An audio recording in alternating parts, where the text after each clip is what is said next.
Cuando me invitaron a hablar un poco sobre el papel de los blogueros, de las nuevas tecnologías en el contexto cubano actual,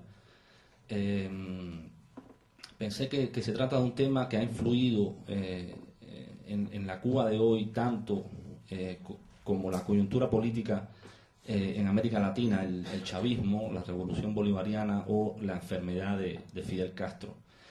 Más allá de los blogs en sí, me refiero a todo el desarrollo de las nuevas tecnologías, a lo que conocemos como la web 2.0, los motores de búsqueda, las redes sociales, la fotografía digital, todos estos componentes que han alterado tanto el tráfico, el manejo de la información en los últimos años. ¿Y por qué ha impactado tanto en Cuba? ¿Por qué ha sido tan importante el desarrollo de las nuevas tecnologías? Y yo creo que es porque son herramientas que que influyen, impactan directamente en los dos pilares principales sobre los que el castrismo ha establecido su hegemonía. Y estos son la libertad de expresión, o sea, el control por parte del castrismo, el control total y la manipulación de la información y la destrucción y el hostigamiento a la sociedad civil. Gracias por invitarme a esta charla, conferencia, debate, por la presencia también de Elizabeth Burgos, una persona que yo admiro, que he leído mucho desde hace mucho tiempo, por la presencia de Pablo y por ti y por todos ustedes, ¿no? Yo, enlazando con lo que acaba de decir Pablo, voy a contar una anécdota que leí el otro día precisamente en el bloque de Generación Y de Joanny Sánchez. Contaba que el caso de una persona, una de las muchas personas que inventan mil y una razones para salirse de la militancia del Partido Comunista. Unos dicen que se quieren marchar porque su madre está enferma, porque tienen que hacer esto, porque tienen que hacer lo otro, y nunca encuentran una razón convincente para salirse del Partido Comunista. Esta persona encontró una y fue a la reunión sectorial del partido para contar que no podía militar en un partido como el comunista, paradigma de la ética, porque estaba traficando en el mercado negro para dar de comer a sus hijos, y que entre dar de comer a sus hijos y seguir las directrices del partido había preferido seguir la directriz de alimentar a sus hijos. ¿Cuál sería su sorpresa cuando el resto de la reunión le dijeron: mira, estás tonta o tonto, porque realmente eso lo hacemos todos? Entonces ahí le vinieron a dar la respuesta: bueno, entonces no puedo seguir militando en un partido en el que hay una doble moral. Yo creo que Cuba, para mí, yo lo que he descubierto precisamente es esa doble moral que va a todos los niveles: la moral política, la moral de los del Partido Comunista, la moral de la nomenclatura y la moral doble de las personas de la calle, que tienen que utilizar ese tipo de doble moral para sobrevivir. Pues el agradecimiento es mío por haberme invitado a Madrid, puesto que yo estoy viviendo en París, y siempre es muy grato volver a Madrid para mí y encontrarme con amigos muy queridos que he dejado de la época en que aquí viví.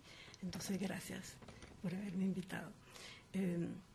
El tema de la influencia cubana en América Latina se ha actualizado últimamente, precisamente por lo de el muy comentado tema del reingreso de Cuba a la OEA, a la Organización de Estados Americanos.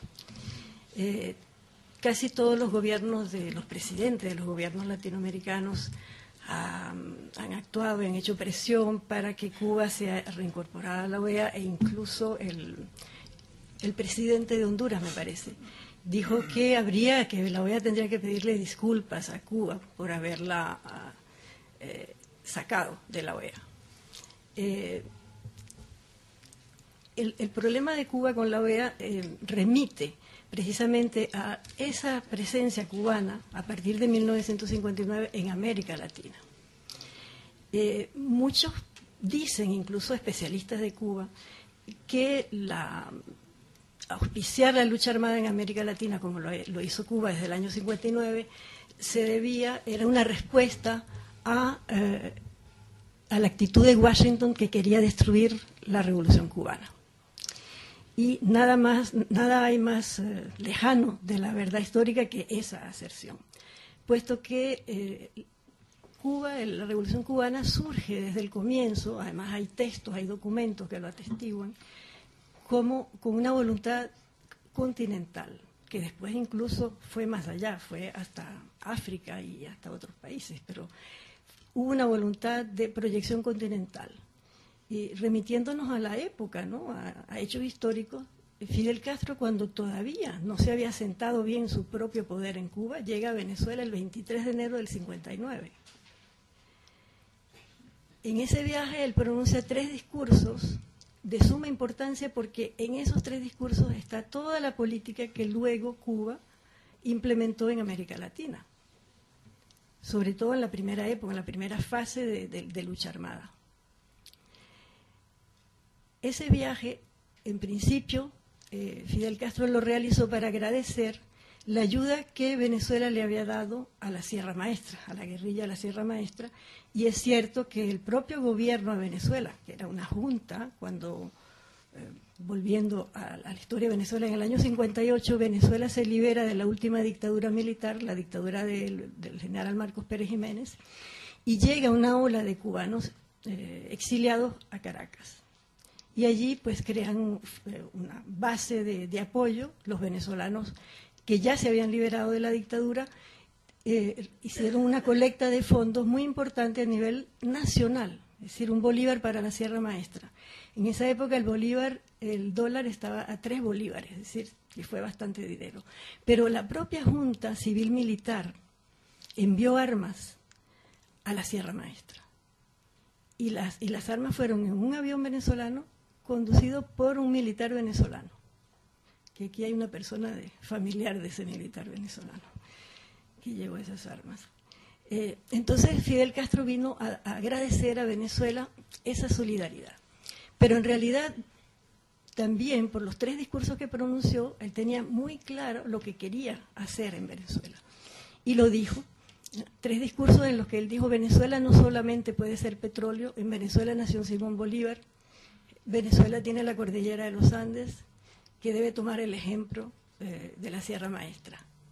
Hay que decir que en el 23 de enero del 59, cuando llega Fidel Castro a Venezuela, acababa de ser elegido por elecciones directas y democráticas Rómulo Betancourt. Por primera vez, era un hecho único en la historia del país, en un país que había vivido bajo dictaduras militares durante mucho tiempo. Por fin se daba una elección y se elegía un presidente, además muy popular. Betancourt había luchado muchísimo, había estado en el exilio y había logrado construir un partido socialdemócrata que ganó con una cantidad de votos bastante importante.